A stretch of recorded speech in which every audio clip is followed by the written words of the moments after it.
हे भगवान, हमरा ससुराल में आज हेता बोका के मीट चलत बा।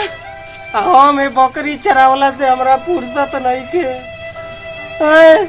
हमर एगो भाई तेज तराक बा, साला उहे जाए ला तैयार बा। जा तनी घरे साले के पीट पट के हम ही जाए ससुराल। अच्छा अच्छा अच्छा डमरू। हाँ भैया, कहाँ बारे? हेदा बानी। आवे ने। हाँ भैया। पहले जो बकरी चरावे। आ तू? हम जातनी आज ना बुझात हूँ ना। ससुराल में बियाह बा। काहेला? बियाह काहेला उखल है?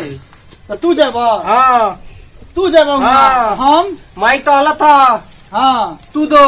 ना हम जाएम। हम जाएम। हम जाएम। हम जाएम। तू बकरी चरावे जा, हम ना जाएम। हम जाएम। हम जाएम। हम जाएम। हम जाएम। तोर ससुराल हो कि हमर? ना हम जाएम। तोर मेहरारू हो कि हमर मेहरारू? ना तो हम जाएम। तोर ससुराल हो? हाँ हमर ससुराल बा, तोहर ससुराल बा, लेकिन हम जाएम। तू जा बकरी चरावे। हमर मेहरारू हो गेल बा कि तोहर? ना तोहर गेल बा, लेकिन हम जाएम। हम जाएम। ना हम जाएम। हम जाएम। हम दाम ले। हम जाएम। हम दाम ले। हम जाएम। हम दाम।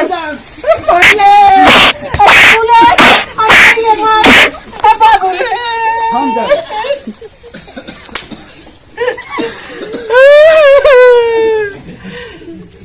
ताल तयन माल ते बादलन में लालू अमल ताल तयन ततुला हलावत निसार।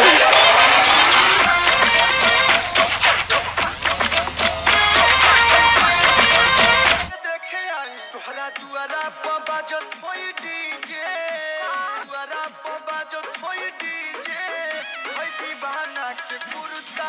ओ मंगरू काका कहाँ गेला? ओ मंगरू काका, ओ मंगरू काका, ई मेहमान के भाई आ गइल छथिन। हाँ खुश रहे का हाल बा? ठीक बा जी, ठीक बा। आवे में कोनो दिक्कत? जी ना, कोई दिक्कत नहीं। नाश्ता पानी कोई नहीं आनू? जी। अच्छा ठीक बा, बैठू।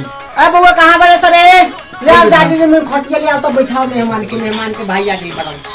आओ मेहमान ना आइलन का कोनो दिक्कत बा का? हाँ भैया कहना कि तू चल जा, हम ना जाएं। का है कोनो दिक्कत? ना कोई दिक्कत ना, हमको तबियत ठीक ना लगा तो हम चल।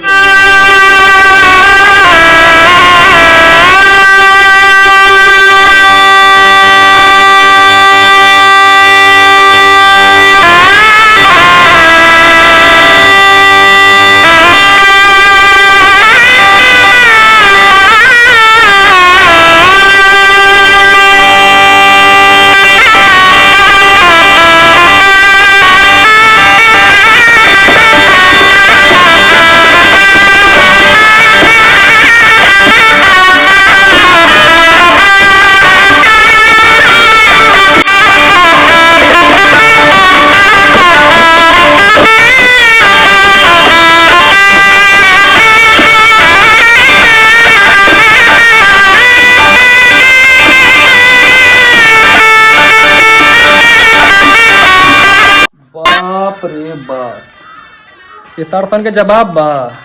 ये सारसन के काम कुछ नहीं है, कहीं जाए के बा और जहाँ देख ली कि फ्री के मिलता वही जैसा बैठ के स्टार्ट हो जाइए। छोटी मिलल बा, भगवान फ्री के छोटी दे दिले बारे। जहाँ बैठ के जितना हुर ली हुरो से सार हुरा फ्री के मिलता, कितना हुरल लो का अपना बाप के जाता खूब हुरल, एकदम जम के हुरल। बाप मंगरू काका, ओ मंगरू काका, का हो? मेहमान आल थीन। हाँ मेहमान तो आ गए थी।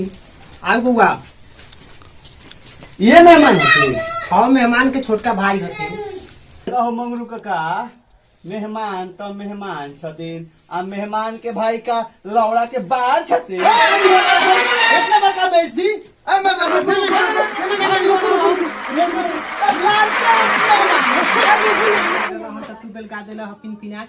मर्दावा करा 6 महीना से दमाद यहाँ दमाद के लौड़े चले तो ना बेल गई। छोटका भाई उनकर तबियत खराब भाई, छोटका भाई आए रहन। तब तो जा। हाँ मेहमान भी आ गए। खुश नहीं खुश नहीं का हाल बा? बुलवा हमरा भाई के तौन बेल गई तले, हमरा भाई ते तौन तो बेल गई तो बताओ। हम ना उहे हमरा भाई ते तौन बेल गई तले। तू ही हो बच्ची धप धप। हां अस्सी का भेज देला काहे हम करे के? ए हमरा भाई ते ताय बेल ले। अस्सी रहा ढाका देबा तू। हम दाता देवे आई बानी। ढाका देबा। हम दाता देवे हम दाता देवे।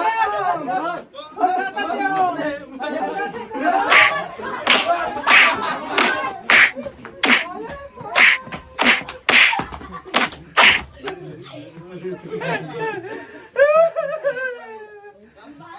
तनवान तो ततुलाल ते उते ना दिया हे भगवान आई तन ततुलाल ते उते ना दिया